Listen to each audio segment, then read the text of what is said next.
This is a code walkthrough for the example file CmdLineSum.java. The purpose of this file is to again demonstrate the use of command line arguments, but also to show how those command line arguments can be transformed into numeric values for computation. So as we demonstrated in a prior code walkthrough, command line arguments refers to this string array called args that's part of the standard main method interface, and with it we can pass input arguments into our program from a command line using this string array. So what this file does is it establishes a sum of 0 and a count of valid elements, and it loops through all of the elements of this array of strings in this standard looping pattern, and for each value it tries to convert it to a double value using this parse double and add it to the running sum. If this conversion fails, it's going to be intercepted gracefully by this catch block. Because this parse double operation can fail, we have this wrapped within this try-catch structure. Also, we're going to keep a track of all of the valid numbers that we convert and add up, and then print them out at the end. So as always, let's start by compiling this, and let's free run this using the values we used in the lecture materials. So let's input 1, 2, 3, spell out 4, and 5. And if we run this, we should get the sum 1, 2, 3 is 6 plus 5 is 11, and this 4 should be gracefully rejected. So let's run this, and that is indeed what we get. Let's run this for some different values.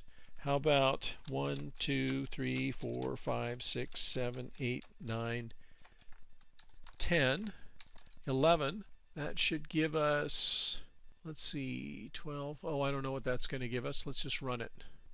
We've got 11 good numbers, and their sum is 66.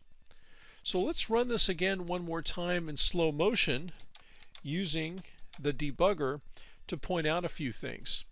Let me set the breakpoint here on main, and we'll start single stepping through.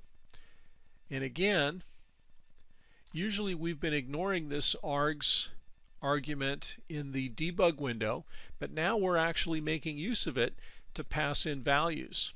So notice that even though these all look like numbers, except maybe for that string 4, all of these are indeed strings, as evidenced by the double quotes.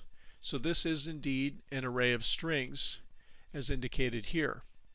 So we're going to initialize the sum to 0 and the count to 0, and we're going to loop over the 5 elements of this args array.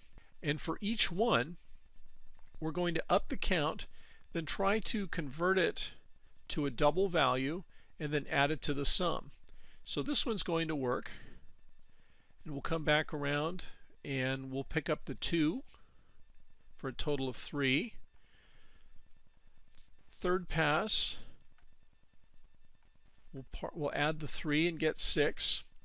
Now we're on the 4th iteration for the value string 4, and we're going to up the count a little prematurely, it turns out, because the conversion of this string 4 using a parse double is going to fail.